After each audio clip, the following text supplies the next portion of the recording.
All right, guys, welcome here to Boots on the Ground Radio. You got the Turf Teacher and Hecubus live here every single morning at 7 a.m. And we can't wait. Like Hecubus said, he was up all night. Yes. All night trying to figure this out. Yeah, there was just a lot of catch up, man. There were so many people. My phone was blowing up all day yesterday. The phone was blowing up. It was blowing up. Just crazy. And the socials was going nuts too. All kinds of people so excited about this new venture. So that was cool. If you haven't followed us on the socials yet, make sure to do so. All the socials. Yeah, they're going to have to probably do it pretty soon, or Boots there's not going to be Radio. any room. Yeah. They're not going to let just random people follow us. Well, I'd like to thank my followers on Facebook because I haven't been doing a lot on Facebook in a while. And I got back on there to start sharing some stuff about the new station, and thanks to my followers, we just about doubled our following on the Boots on Ground Radio Facebook page overnight. So that was cool. Well, awesome. Woke up to about 150 new followers. So good deal. Guys, before we actually get started, I do want to send out a prayer request for Matt Beverly. He is my plumbing instructor at the community college. Matt's family was trapped in western North Carolina. Unfortunately, his mother-in-law did not make it. He was able to drive part of the way, hike up, and rescue his father-in-law, but they haven't said words or had any communication with me about whether or not they have found his mother-in-law. Matt yesterday just described the scene that probably only a few of us will know, but it's a war zone. He said, Eric, I've never seen so many dead bodies at one time and in one place. So, guys, we still don't know the extent of what's really happened in western North Carolina, eastern Tennessee. The general public just can't get there. It is military rescue only. It's kind of hard for me to sit back and not want to go there. That's just in our blood. Americans want to help Americans, and the only thing we can do, guys, is send prayers. Check with your church, check with your fire department. I saw this morning Forsyth County Sheriff's Department was loading up, a big enclosed trailer full of, bottled water, baby wipes. I mean, all the general stuff that people need for, sanitation, and water being number one. My daughter's complex that she lives at in Boone, they have restored power, but they are requiring that, the students boil their water before they drink it. So we still got a long ways to go, but, Matt definitely needs his prayers. Great guy. Like, you guys, you just don't understand what an awesome person he is. And this is a sad situation for him and his family, but he did bring his father-in-law down to Davie County. He's got him back home, and said he was, I guess, going to try to go back up and possibly, find his mother-in-law. So just a sad situation. So prayers from Boots on Ground Radio, man. This is been very, very detrimental to our state and our neighboring state. So all we can do is pray. I know Mom called me last night wanting to know about what she could do to send money. But I think it's better probably to purchase the water, purchase the things that they need, and take to a donation center that's going to haul it up. So yeah, we did that yesterday. Liz took a bunch of stuff to one of the drop-off centers. And where are some of the drop-off centers? There's one. I believe there's one over at the I think it's the library. Over. I'm still getting used to this area. At Reagan? At the high school? Or? No, I think it was Louisville. Library. I think it was that one, but there's a couple others too that on the other side of Winston-Salem that she had mentioned. I didn't know. She didn't mention by name, but she said that there was like 3, I think, total. in the Gotcha. area that she had seen, and so she went and bought a bunch of the same type of things you were talking about, like some water and some diapers and some other stuff. Yeah. For that, because that's the important. I mean, it's all about the sanitation things. Those are the things you don't really think about when you prep for disaster. When you have Yeah. you always think about food and things like that, but then you don't think about the other stuff. No. So. And water being primary, but yeah, and I guess it's been so long since I've had a young child. Right. I didn't think about the diapers. So Yeah. But I don't know. We always had adult diapers in the Humvee too. Well, there's that. Yeah, there's definitely that. Those don't quite fit the little ones. I can't imagine Maisie trying to wear those.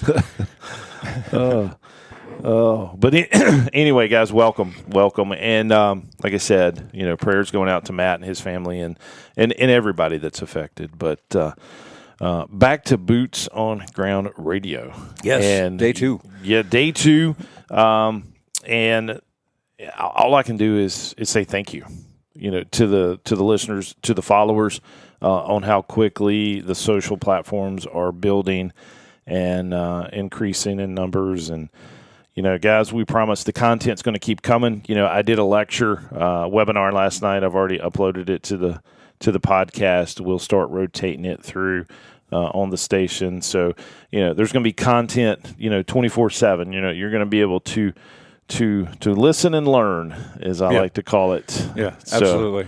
And we'll have the live shows. Heckibus and myself will be here live every single morning, and then we got the other live shows that are coming on board. And in between that is going to be the lectures. It's going to be the content. It's going to be classes from other guys that do similar stuff. So yeah, and we're also going to be that other part we talked about yesterday. That boots on the ground on. Boots on ground on at the different trade shows. We've already got 3 different shows booked within the last 3 days. Yes. So, I told Liz last night, I was like, we need to get a calendar on the wall so I can keep so we know where we're going to be. Especially with you, because I started thinking, I was like, okay, we can do this show. This show's like, wait, I need to get the turf teacher schedule on another thing so that I can overlay it to make sure that and I got that big one over there. We can kind of just yeah. But this thing has blown up way faster than I thought it was going to. That's for sure.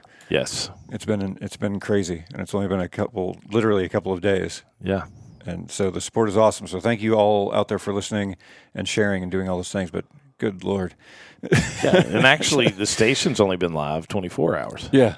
So, yeah, yesterday was the first debut. It's just crazy. It's crazy. I don't know. It's so. To me, it's just like I'm so thankful for everybody's support on this, and but also the excitement that everybody has for it. Yes, it's not just like, oh, cool, you're doing a thing. It's like, holy crap, you're doing this thing. This is amazing. Yes, yes. Was that mine or is that yours? That is. I turned off my phone. Well, it's going to pop up here because that phone is connected to the iPad. Oh, I gotcha. So that's why I told them have the guys text. I turned the ringer thing off. I thought that was going to stop it. Sorry, guys. Sorry. Still trying to figure this stuff off. Yeah, tell Caleb to text me that your phone's about dead. That's the only way. That's the only way. You can't explain to him that you're on the radio or what. He'll be like, "How's that connected?" But keep talking. I'm texting him. You can't text and talk at the same time. No, because I'm trying to figure out how I want to say it. Caleb, we love you. We love you. I love giving Caleb a hard time. He's just one of those guys that's very easy to do that with. But wow. Look at how do I describe this thing? Okay, we're good. Just text Eric. My phone is dead. There we go. But what? What do you want me to text Eric for? We love you, Caleb. We love you. So those extras. Tell us about the trade shows we got coming up. Yes, we got Equip Expo. What is it that we're going to be doing at Equip Expo? You tell him not to text, and he texts back saying, okay, cool, I won't text this phone. I mean, anyway, so where were we? Yes, the trade shows. So the trade shows that we have. Equip Expo first. We have Equip Expo. Yes, Equip Expo is coming up here, obviously in 2 weeks, less than 2 2 weeks. 2 days will be National Prayer Breakfast. Oh, good Lord! 2 weeks today. Yeah, today's Wednesday, right? Yeah, 2 weeks today. Prayer breakfast, National Prayer Breakfast. Daryl Strawberry is going to be the keynote speaker. So make sure to tune in for that. If you're not able to be at Equip Expo, we will be broadcasting that live, and not just we won't be like broadcasting like from a booth about the event. We will actually have microphones like set up to where you'll be able to listen in to the speeches and everything that are happening. So it'll be more of us broadcasting the event than covering the event, if that makes sense. So, yes. So we'll have that. Daryl Strawberry, awesome guy. It's gonna be really cool to be able to be a part of that. And if you are going to Equip Expo, make sure to sign up for the National Prayer Breakfast, and you can do so by going to our website. There's a flyer that I posted last night on there that has all the information, the times, and all that kind of stuff. But it's 7 a.m. basically, and it's at the Equip Expo. It is actually in the main one of the main halls there. It's not in the exhibit hall, but it's in one of like the classroom type scenarios.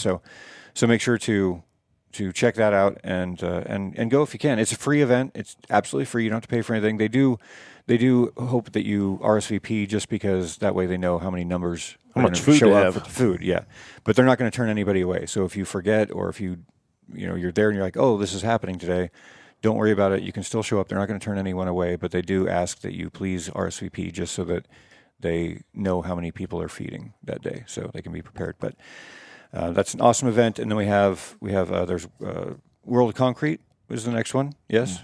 Because I was trying to think of which one came first. But World of Concrete what is that? February? I think that's always in February. February. Yeah, that's why I couldn't remember if it was February or March. But we have World of Concrete in February that we're going to be attending.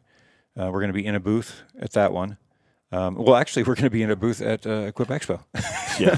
So, yeah.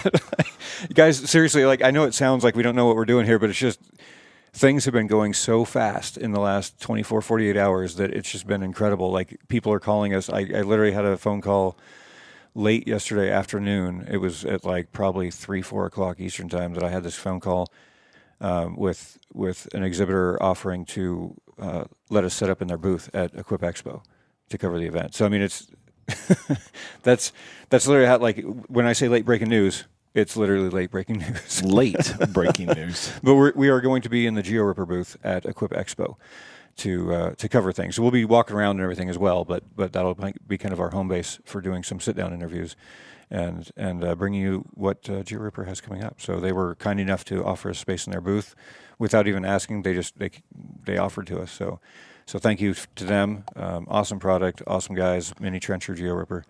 Check them out, georipper.com if you have a chance. But so we have World of Concrete. We'll be in a booth there as well. I don't know the booth number on that one, but we'll get that to you as we go along. And then also in March, we will be in Colorado. World of Concrete is Las Vegas. Yeah, Vegas. And then in March, mid-March-ish, we'll be over in... or early March, I guess it would be, because I think it's the first week of March. We'll be over in Denver for the CPS Distributors Spring Fling. So that'll be cool. This will be like the 4th time that I cover that event, I believe. Yeah. Yeah, you've been there quite a few times. Yeah, awesome guys. If you've never been to that event and you're in the Colorado area, hell, if you're in Florida, you should go to it. It's for CPS distributors. It's a buying show, so it's actually the largest like purchasing show of a single vendor or single distributor in the country. Like it's massive. The thing gets bigger every single year.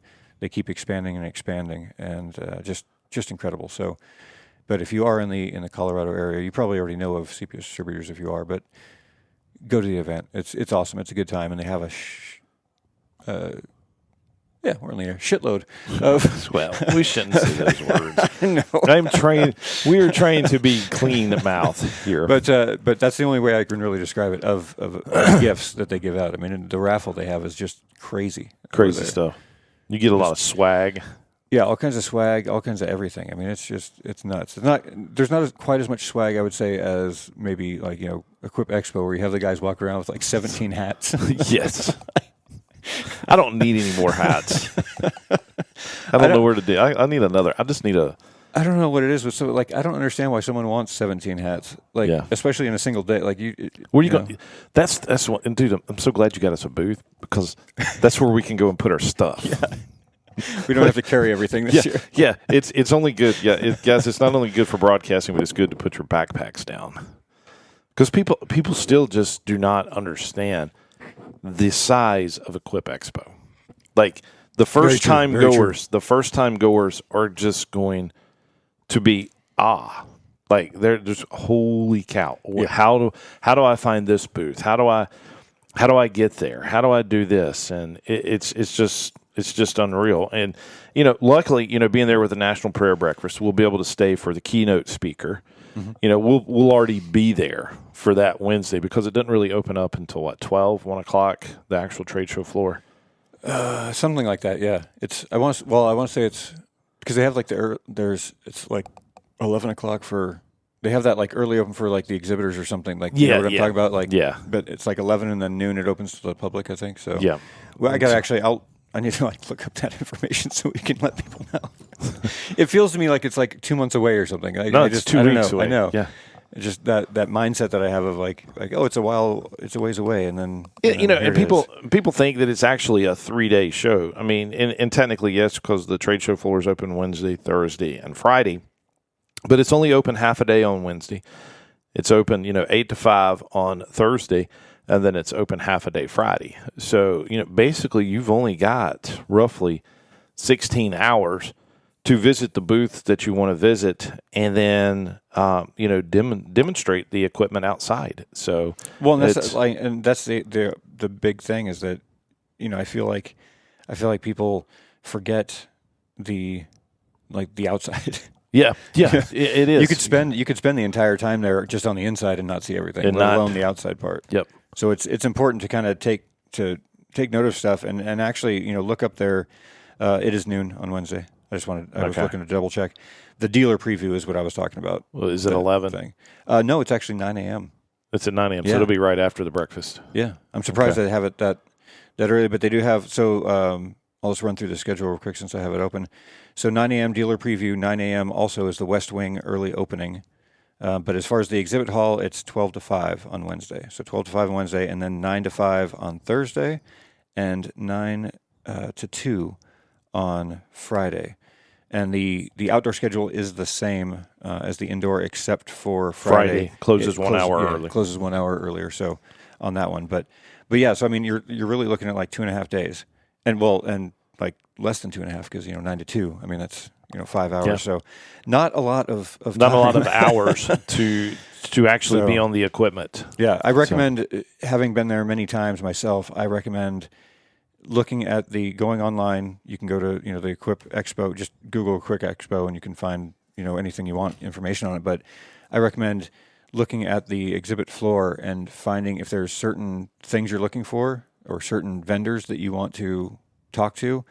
Make a list of them and note down what their booth numbers are and everything, and make a plan for it. So that way you can at least hit that stuff maybe on the first day or second day, whatever it may be. But okay, I'm going to hit at least these booths while I'm there, and then everything else can be free for all. But yeah, because it's really easy to get sucked in, and then all of a sudden you're like, oh crap, I didn't even go to that one place I was looking for. So. And I don't know why we term them booths because when you go to most trade show floors, you're thinking a booth is a table with a skirt around it. A booth at Equip Expo it may take you, 15 minutes to walk around a booth. Oh yeah, especially like Steel and Toro and some of those other ones. They're massive. Or even they're massive. The John Deeres and the Bobcats and the Kubotas that's bringing in the major equipment. Yeah, and for what these guys pay, and like you unreal. said, the staffing too, because like. You think of, like you said, a table with a drape on it, and you've got like one person there who's hanging out, and you like go and passing out cards. Whereas with Equip, I mean, there's multiple booths there that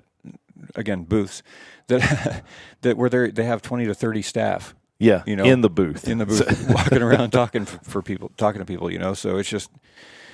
Yeah, it's crazy, and there's a lot of meet and greets that are happening with different influencers and all that kind of stuff throughout the day, and there's all the classes too, which I haven't even touched on. Well, and it's I've always wondered about that, and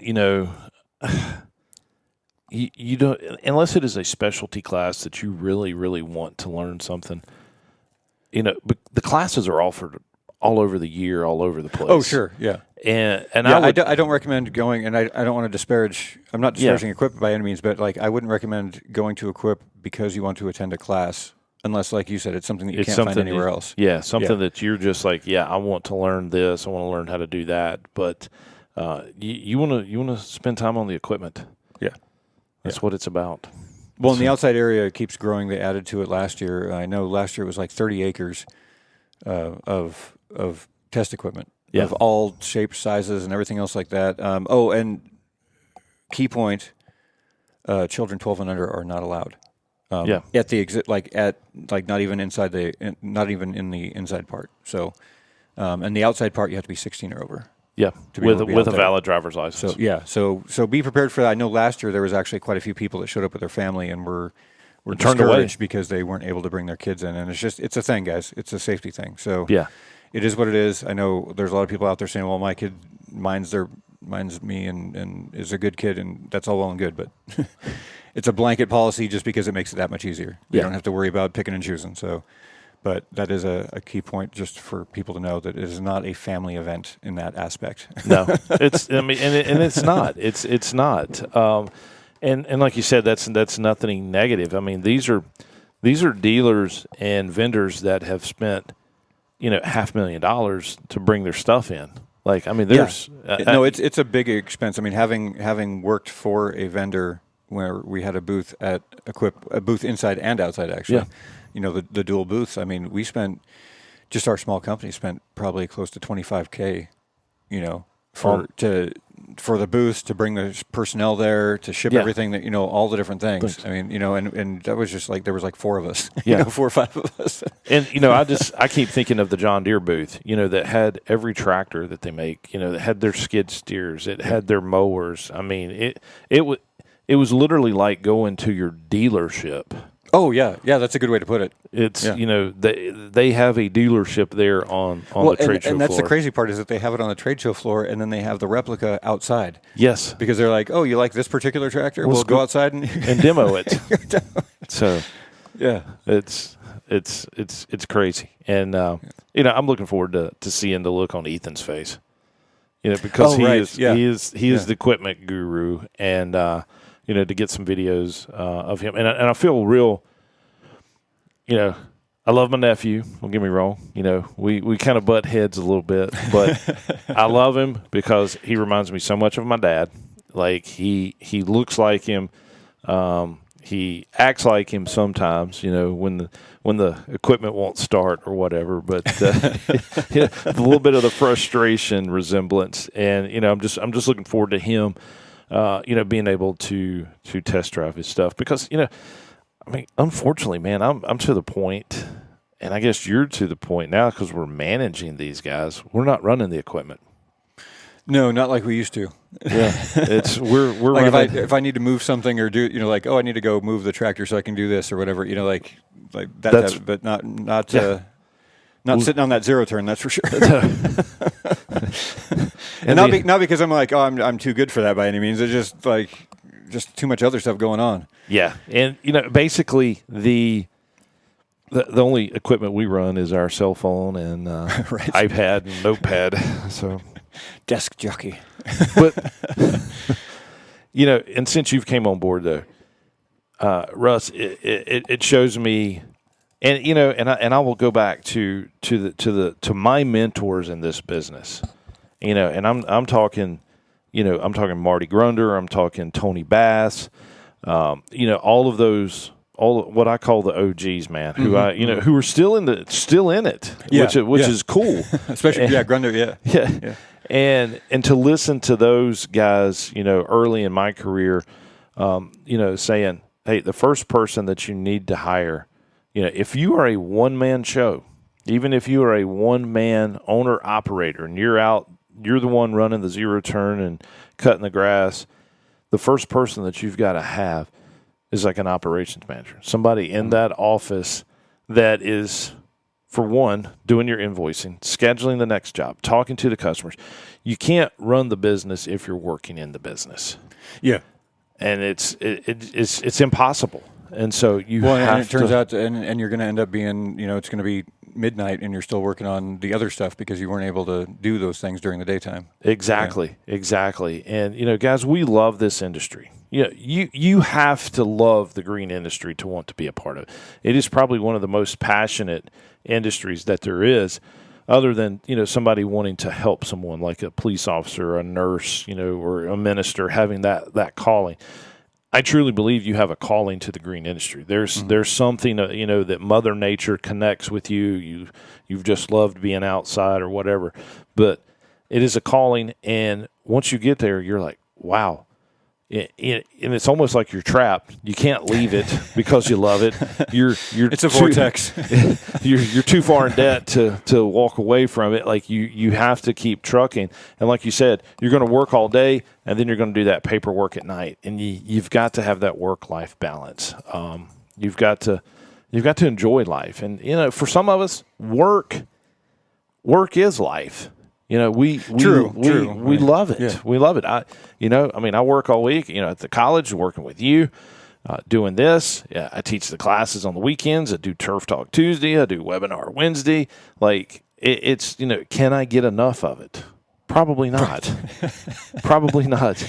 And guys, I'll be the first to admit, retiring out of the Army Reserve, which, I don't know why they call it Army Reserve. They should just call it Army because they keep us activated. I was going to say, especially now, like maybe back in the day, but there's no such thing as the reserves, and there's no such thing as the National Guard. Yeah, after 01, everything changed. It changed. Yeah. It's you're going to be activated, and you might be a guardsman or you might be a reservist, but you're going to have active duty orders.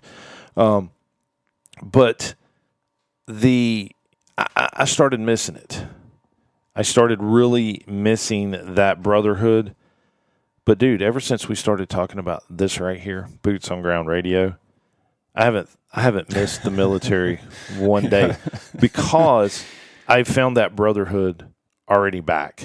Yeah. I've already had that excitement, that energized, hey, let's go and make this happen. And thanks to you and thanks to everybody else that has really jumped in on board with us for this new venture. I'm on top of the world. Yeah, no, it's awesome. It's like part of the reason why I was up so late last night. I was up until like 3 a.m. I was telling Eric I was up until like 3 a.m. doing stuff, and it wasn't because I was like, oh, if I don't get this done tonight, it's not going to get done. It was just like I kept going and going, and then I was like, shit, I need to go to sleep. Yeah, you had multiple second wins. Yeah, it was like I'd get to the point where I was kind of winding down. I'm like, oh wait, there's this other thing that I can do, and and then of course and part of it too is being on the East Coast now. A lot of like my daughters and stuff are on the West Coast, and so including my oldest who just started college. So it's like 9 o'clock their time when they're able to communicate with me and stuff when their day's done. But then it's midnight my time. So there's that section of the day there. I kind of I usually have that like void where I kind of leave that open for communications with like my parents and things like that, and then after and friends on the West Coast, and then after that it's kind of like, okay, now I have a couple more hours to make things happen. So speaking of people listening in, Doug's listening in. So thank you, Doug. Appreciate you, brother. Had a great conversation with you yesterday. So appreciate it. He's working on hiring folks for his upcoming winter season. Okay. So he's trying to get snow removal. Some snow guys, yeah. Yeah, he texted me something about ain't nothing like snow money or something like that. So. Doug, are you coming to Expo? Gold. Is he coming to Expo? I don't know. That's a good question. I can't remember if he is or not. Seems like he said he was. And for anybody else, who is listening, if you want to text in, you can text into my number if you'd like. It is 360-839-5539. That's 360-839-5539.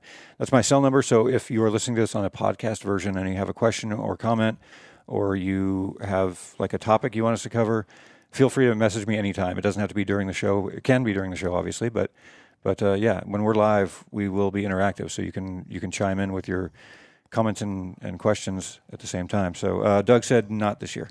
Okay. He will not be this year. So boo, Doug. Boo. Doug, I thought you were going, brother. He's I don't know how far is Kentucky from Pennsylvania. I don't know my Northeast geography well enough as far as distances to know how far it is from there, We could take remember our good friend that spent like 2 days flying there?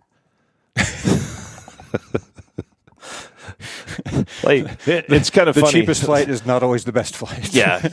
Just because you're an influencer and a vendor wants to pay for your travel there, yeah, okay. It's going to be the cheapest.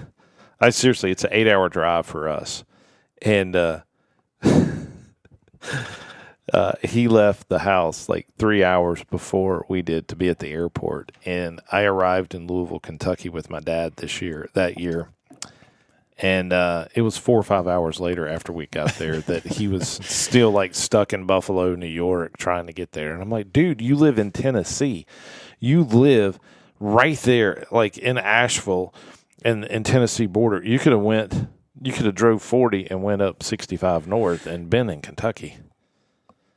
It's an 11-hour drive. Oh, from Doug? For Doug. For Doug, yeah. So it's been an 11-hour And drive. what about Nick Donahue? Like, he drives like 16 or 17 hours. Well, he's like bringing. Is he bringing horses or no, something? I asked him if he was bringing horses. He said no, not yet. He's like, but he's bringing. I guess he's transporting some walker equipment. Oh, okay. Down there. Okay. Down there for them, but then I think he did say that he's bringing horses back though. Oh, okay. But yeah. So Donahue for if you're in the industry, you probably know Donahue. He's all over the place. Nick's an awesome guy. He also is a first responder, Paramedic. first and foremost, and then does lawn care on the side. But then also, as many of us do, we have multiple side things. He also runs a transport company for like mainly horses. That's what he's been transporting. So back and forth and all around in that region. So looking forward to seeing him, catching up with him at the show. He's got one of the best mustaches in the business. He does, man. He does. I forgot about that. He's got like the Magnum PI mustache. Yeah. Like he's got it going on. Oh, man. But so many people to see. Well, But yeah, it was interesting because when I was talking to Doug, we were talking about hiring, and the interview process and how to do. I was talking with him about the importance of phone interviews and being able to, when you have 10, 20, 30 applicants come through, how do you manage that volume? And it's phone interviews, and weed them out. Like I was telling Doug, like if you have say 30 people or whatever. 20, 30, whatever, however many people you have, you realistically, as far as in person, should be about 20 to 30% of whatever you. But are people still getting that many applicants? Like, yeah, he had. I think, and Doug, you can correct me if I'm wrong, but he had like 10 or 15. Okay. That he was dealing with just over this next couple of days. I don't know if that was just for this batch or if there was more than that, or that was how many he decided to call or whatever. But wow. But okay. Yeah, quite a few that he was working. I'm hearing. I haven't heard of that many, but I have heard people saying, they put an ad out and, I just put a post on Facebook and, 2 people called about it. And that cost me nothing. It was just, hey, guys, we're looking for some help. And, 2 people immediately reached out. I still think we need to give Mr. Boger a call back. His dad used to work for us. Oh, yes. Years ago. And he would be excellent for the Christmas light business. So. Mm-hmm. Which is getting ready to start. Yeah, right around the corner. I spoke with Town of Louisville. We are able to start second, third week in October is when they'll allow us, to go ahead and start. So right after Equip, basically. Yeah, come back and jump into that. Oh, so be like tomorrow. It's tomorrow. Yes. Yeah. And then even Frank's house is wanting the big tree done before. Yep. I mean they'll probably want that done next week. Sorry that you're managing that property. Yeah, I get to go dig out a trampoline today on that property. So you got the little tool? Yes. Okay. Yeah, I got those in. I actually got 2 of them. That way I could give one to Lauren. Yeah. So that I can be like, there you go. You've got your own. You can put that squirrel out away somewhere. You can keep it on the property, whatever. But that way, if it's needed again, we can. We have it. For those of you, I don't know for those of you listening, if you've never assembled or disassembled, disassembling is the harder part. A trampoline before, it is a pain in the butt. But this is no ordinary trampoline.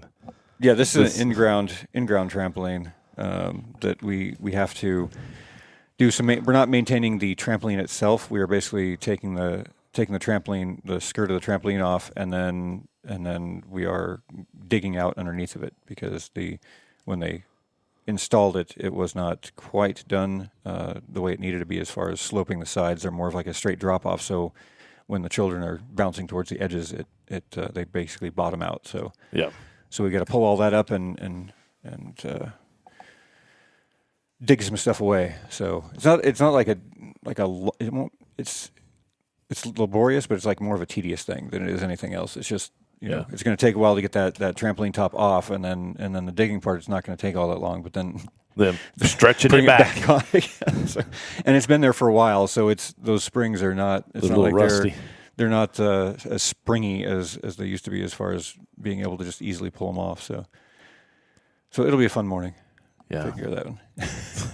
Which the in-ground trampoline is beside the in-ground pool, beside the putting green, beside the tennis court.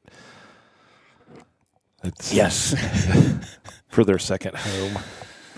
Yeah, it's quite the property. It is quite the property. But I mean, it's the folks are really nice though. Yes, super nice. The owner's like, I'm not like poking fun or anything. It's just I don't know. Every time I walk onto that property, I'm just like, man, this is like one of those things that you see like in a movie or something, because it's not like I wouldn't even call it like a mansion or any per se. Like it's like an estate. Like yeah, it's a true estate. It is a true estate. Like, it's different to me than just that's hidden. That is hidden, and you would never think it's where it's at. Oh, absolutely. Yeah, you drive by a million times and never know it was there. Never know it was there. Yeah, that is one of the cool things about it too. They planted. They built their own forest to hide it. Pretty much. Yeah, because you don't even. I mean, until you actually almost get to the roundabout, like the little, or whatever, the little circle part in the driveway there. Like you almost have to get to that before you really realize the scope of the place, and then you come around to the front of it, or back, I guess. Back of it. Well, whatever. Like, and, the front of the house is most people would think is the actual back. Right. That's why I kind of like I say front, but to me it's the front. Yeah. But yeah. People go in.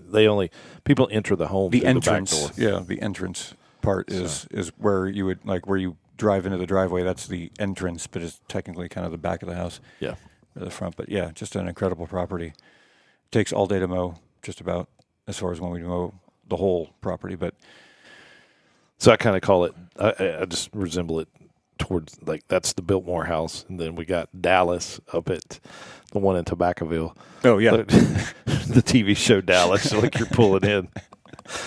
I know. Well, and that was like one of the things when I first got here and started working for you. Like the guys were like, I'm looking at the schedule, and on the schedule, to me, it's just like last names, Yeah. And then they're like, oh, we're going to this place or this place, and it's all like Meadowlands or this or that, and I'm like, I don't know what that is. Like, I'm like, oh, Smalls. Okay, yeah. like that makes now I know what you're talking about, but like I don't like all these different nicknames and stuff that they have or the the neighborhoods that they are, because that's the thing, like in like every neighborhood is an actual neighborhood name here, whereas like when I was like in Iowa, but also in Northwest, like that it was like there was a town and that was it. There was no like neighborhood thing, Whereas here, like every single like little section it's of like homes every street is a new neighborhood that that you name. Like, oh, where do you live? Oh, I live in that neighborhood. You don't say I live Winston-Salem or Pofftown or whatever. It's like I live in Brookberry or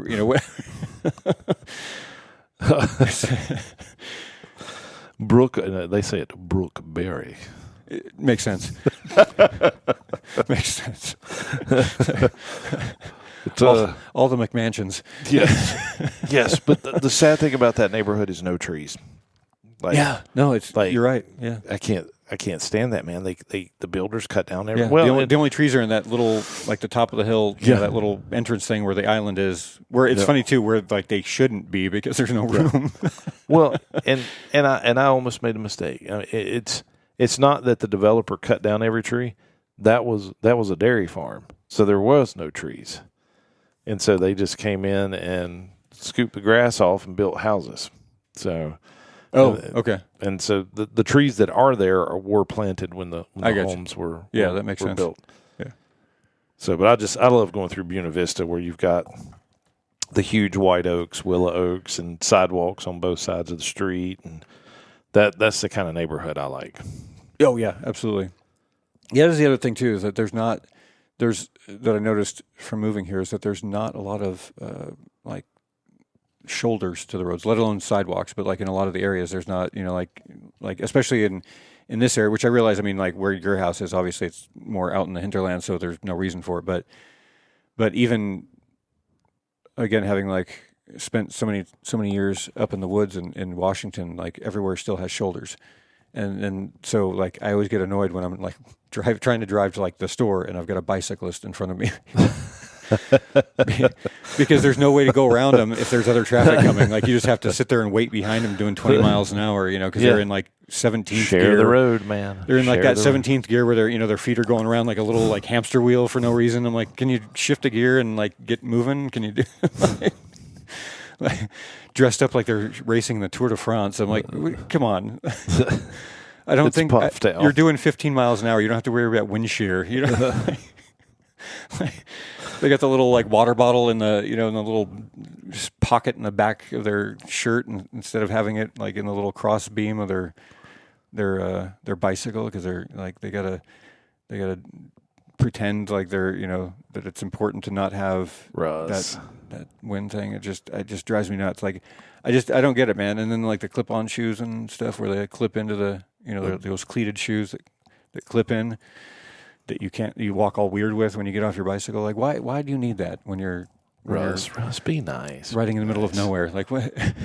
This like you gotta understand where the shop is here, dude. This is like bicycle alley. Like I pass them all the time. Yeah, and people used to park at the church across the road, and there'd be 20 cars there with bicycle racks and stuff, and people would jump on. It's like some trail that the county has mapped out for them. So, which it'd be nice if the county mapped out a bicycle lane. That'd be great.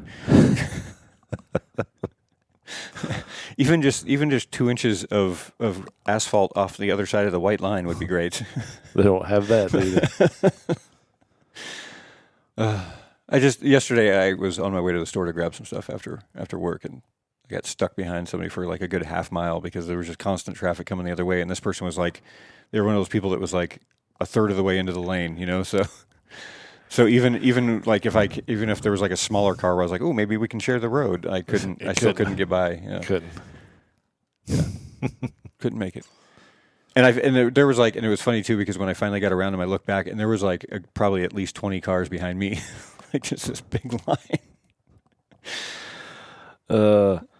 Quick question. Yes. You said you got an interview after this. Y'all doing it live on the air? Or? Yes, we're going to be live. Oh, speaking of, we're going to, so for those listening in, I have Zach Lampley from Crew Control coming on, as I had before prior. He came on some particular Wednesdays here and there, and first Wednesday of the month typically, and so he is going to be on. So I'm gonna when we get done, there'll be like a minute or two of pause before I get on, because I'm going to grab my laptop because I have all my stuff set up as far as the little Zoom thing that Zach and I do for that. So, but please stay tuned, because it'll be a super quick changeover, and then I'll have Zach on, and we'll be talking about Crew Control and what's been going on with Zach lately. So he recently moved not too long ago, so we got to catch up with that. Doug said he sponsored an Indeed job post. So okay. He paid for an Indeed job post. He said he had 15 or 20 that applied. Nice. Wow. And he also said that's what he likes about Pennsylvania, is that it gets cold and the bicyclists go away. I'm not disparaging anyone who rides a bike, by the way. I'm not at all. Unless you ride a bike. We just lost like 40 Facebook followers. Unless you ride a bike where it shouldn't be ridden, then I disparage the hell out of you. So share the road, man. Share the road. That's the thing. It's like situational awareness, like be aware that like, oh, hey, there's a line of cars behind me. Maybe I should like move off the road for a second and let them go by, like just courteous. That's all. Just be courteous. Because those folks will be very happy with you if you do so. And then you'll be helping the bicycle world. one revolution at a time. One revolution at a time. But yeah, so I got Zach coming on in about 15 minutes or so. So make sure to stay tuned for that chat. We always have a good time talking. And I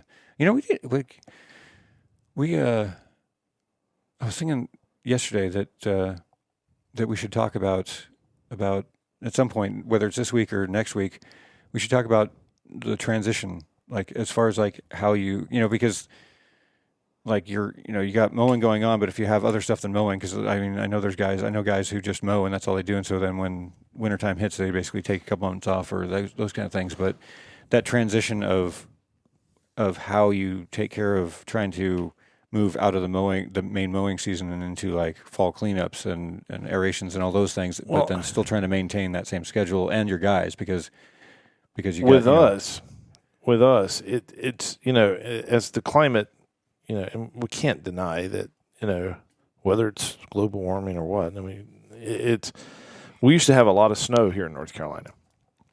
We get none now. Like we just don't.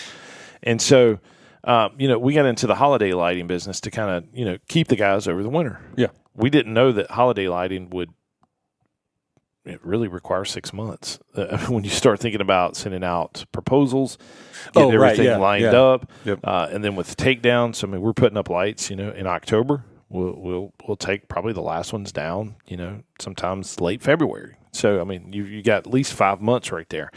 And it's not that you're, busy doing it every single day.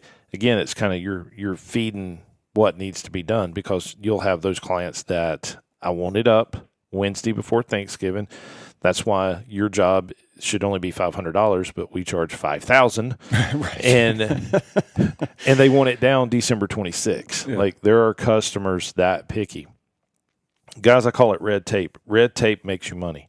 If people are that picky, your price needs to be very high. Like, it's just, that's the way it is. If you want that detailed of a service, you're going to have to pay for it. And there are people that will pay for that. But like you said, at Expo, we'll see guys already saying, "Yeah, man, I've already winter serviced my mowers, and they're in my garage at the house." Like, there are still owner operators that operate out of their home. Their wife can't park in the garage because they've got their 2 zero turns and weed eaters and stuff hanging on the wall. And very true. They've already winterized their stuff and got it parked for good. And then they're like, "Yeah, leaving Expo, man, kind of getting excited for next March." And I'm like, okay, what are you going to do in the meantime? Work on some of my videos and stuff like that. And I'm like, okay, great.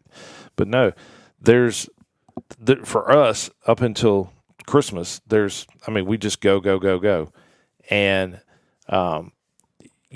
we need a lot more people for that time of period, but I don't want to take away from the guys that are here with us now. So we kind of work around it, schedule it, and tell people. It's just like I told you this afternoon, we've got to do a schedule just for Equip Expo. Like, which yards have been plugged and seeded, because those will be the ones that are skipped while we're in Kentucky. It's all about putting it on paper. And like you said, I love Jobber. We use Jobber every single day. Guys, I like a big write-on calendar. Like, that's like the little spiral calendar that I have, spiral book calendar. I mark down. We have the jobs in Jobber, but I still mark them down every single day in the calendar and mark off. But even just, looking forward. Oh yeah, totally. Just kind of what you call planning. Brainstorming. You can't do that behind a computer screen. Like, to actually plan and to build. I mean, it's take design philosophy. You start out with pen and paper, trash paper, and you write all this stuff down on the calendar or a whiteboard calendar, and then you're like, that's not going to work. Move it here, move it, And so I just love seeing those jobs scheduled out. Yeah, on a big whiteboard. Yeah, just makes it well, and it keeps. I think for me anyway, when I have something like that, it's easier to like. If it's on just a computer, then I have to log into the computer. I have to look at the thing and all that. Whereas if it's on account, like every time I walk by, I'm like, oh yeah, there's that coming up, without even having to think about it. And so it's almost of a subliminal scenario where you're constantly reminded about upcoming stuff. Yeah, but with the TV behind us, it's got the logo on it now.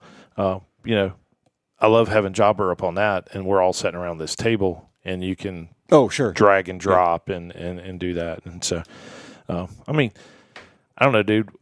I've tried so many softwares, and it's that's what we're using now, and it kind of works for us. So it just depends on if we bring on Aspire, right? Right. Yeah. So moving to the next thing. If they're sponsoring us, we'll be using them. So, but I mean, that's the thing too, is that just because you like what you're using doesn't mean that there isn't something that would work better for you out there. Exactly. You always need to be looking at it. You don't have to constantly be trying new stuff per se, but at least look out there and see what there is, because there might be something that you're like, man, this software is great, I wish I had this, and then you find out that somebody else does that exact thing, where it works differently. Because like there's softwares that are very specific to the green industry out there that wouldn't work for like a guy who's doing pressure washing, but at the same time, there's other softwares that work for everybody that also work really well for the green industry. So just like Crew Control is an example of that, as far as the it's set up more for anybody, service, all services. Exactly. Yeah. It's very service oriented, as far as having multiple crews out there doing stuff and being able to monitor what's going on and all that. So, which, I mean, Jobber does a lot of that as well. I don't not saying that Jobber doesn't, but I think Crew Control is more specific to the crews, hence I guess the name, obviously. But Crew Control, and it has to be friendly for the guys out there in the field. If not, they're not going to log into the app and do what they're supposed to do if it's not clear cut for them. Exactly. Yeah. And that's the thing, you got to make sure that they're using it if you have it. Yeah. Because otherwise there's no point in paying for it. and they're all expensive. Like, I renew Jobber I think it's every July or August. I can't remember. But, I see the big chunk of change come out of the checking account, and, y'all need to email me and let me know that's getting ready to happen. Right. I know, because there's I mean, some of those subscription type services will remind you, they'll send you an email or whatever, and some of them, I swear, it's like you're like, all of a sudden you're like, whoa, what the hell just happened? And I gotta pay Farm Bureau today. So bye money in the checking account. Farm Bureau. I love dude, I love Farm Bureau. I do. I love my agent. Great group of people, but I feel like all I do is work to pay them. Doug just said, he's like, I'm calling him out. Why did he leave LMN?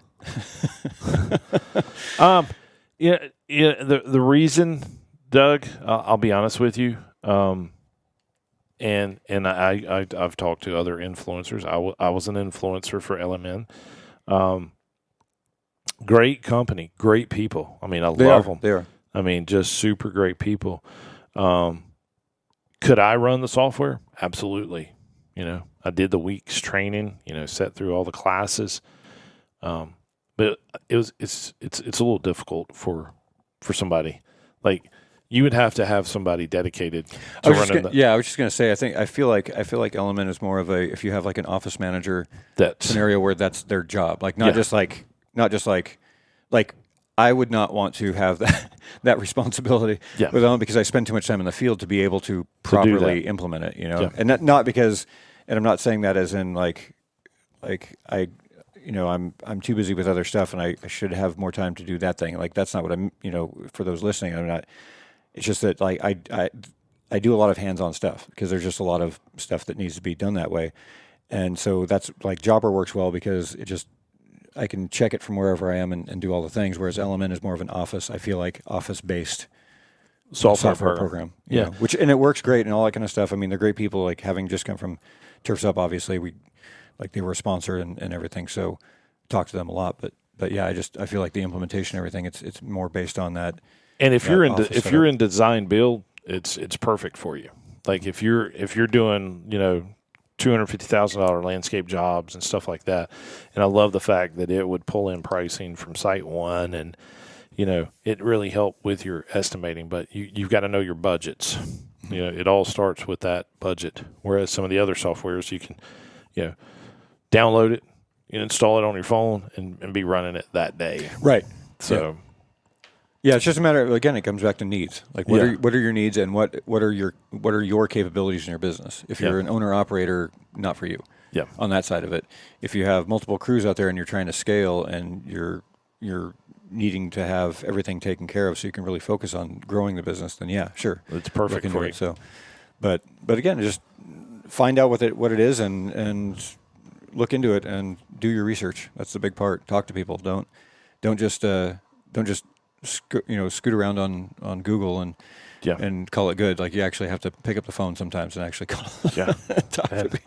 And guys, like I don't want to ever be labeled an influencer like ever again. No. Please don't ever call me that. I'm an educator, and this station is about education only. So don't take it as that way. I like purchasing these things and using them and buying them with my money. That way I can tell you from the heart the good things and bad things about it. And like I said, there's some bad things probably about every piece of equipment and stuff that we buy. Oh, sure. You know? Yeah, like it's just what it is. You got to find what's right for you. And there's a lot of good stuff out there, but nothing is perfect. Nothing is perfect. You see it all the time on Facebook and everywhere else, especially Facebook and the groups and stuff, where someone's like, got myself a new whatever backpack blower, for instance, and especially this time of year, everybody's buying that type of equipment, but it'll be like an Echo or something, and someone's like, "Oh, Echo, why'd you get that? Blah blah blah blah. You should get the Stihl such and such." And I'm like, "What does it matter as long as the guy's happy with his equipment?" Yeah, like it is. They literally will. I mean, they're ready to fight over that stuff. Now, if somebody says like, "Hey, I'm trying to decide between this one and this one. What are the pros and cons?" Great question. But yes. But when people are just like, "Oh, well, that's a piece of junk." Well, that's not a pro or con. That's just, like maybe you mix your gas wrong, and that's why you think it's a piece of crap because you roached your engine. Well, there's like I said, man, people just hey, dude, I was always John Deere. Like I mean, grew up John Deere, grew up dad farming. I love Kubota now. I mean, it's and Dad before we died, he knew we were looking for a skid steer, and he said, "Son," he said, "don't buy the brand." He said, "Buy the dealer." He said, "Buy from the dealer that's going to take care of you." Absolutely. And Sink Farm down in Lexington, some of the greatest people you'll ever meet. And same thing with Riddle Tractor. Sink has the commercial side of Kubota and the tractors, and Riddle Farm only has the farm equipment. But Kubota has been excellent. Great financing, and great service. They're the same ones who brought the side by side, aren't they? Riddle brought the side by side. Yeah, okay. I couldn't remember which one brought that one, but because I knew it was Kubota, I just didn't know if that was them. But that was really cool. Yeah, just to try it out. Yeah. And so, but we'll probably be able to use the tractor because we're going to focus on finishing up the plugging and seating, this week and next week. So yeah, that's a big one. Plugging and seating. Yeah, and that's get that done. That's why I love cool season grasses, guys. Fall aeration and seeding is such a big thing. So I always call it like the Black Friday after Thanksgiving, because you feel like you spent all this money and stuff, and finally stuff, it feels like it's catching up. Like you go from the red to the black. It's like, because you can really make a chunk of change plugging and seating. Well, I was just going to say, the numbers are so much better on that than you're doing that mowing where it's just kind of paying the bills scenario, and then keeping the guys employed basically, and then you get into the other stuff, and so you're getting the mulching and all the other things and pruning and stuff that happens in the fall this time of year, and it really changes things when you start seeing those invoices going out. It's a little bit different than just the weekly mowing. I keep checking the mail for that one big check that we need. So it always happens. It always happens. The good Lord comes through. It'll be there when it's needed. But on a note, when it comes to, oh my gosh, I knew what I was going to say, but totally left me. Because you were thinking about that check. Yes. Yes. Yeah. Wiped everything else out of your Yes. mind. It's first of the month. I need my money, people. So, and and it's funny how some of our customers now are being just a little bit later. Come on, election, hurry up and get over. Good Lord, yeah. Yeah, I'm not saying that I want it to go a certain way, or the other, but can we just have it over with so that we know where we're at? That's all. Yes. I just want to know where we're at going forward. That's all. That's I want, obviously I have a happy place with it. If so, if that happens, great. But I let's just get out of the whole question mark period of time that happens this time of year every single election cycle. Yeah, because people will start spending money again. Yep. So, and that's the funny part. Regardless of how it goes, they'll start spending money. Yeah, it's the weirdest thing. I can't because I got to wait, and then then all of a sudden, boom. I want that landscape job done. All right, man. Good deal, guys. Thank you so much for joining us here. I'm gonna go ahead and hop off. I've got to get to campus. I know Russ has got an interview here. I'm grabbing my laptop as we speak. All right, guys. So I will see you bright and early tomorrow morning here on Boots on Ground Radio.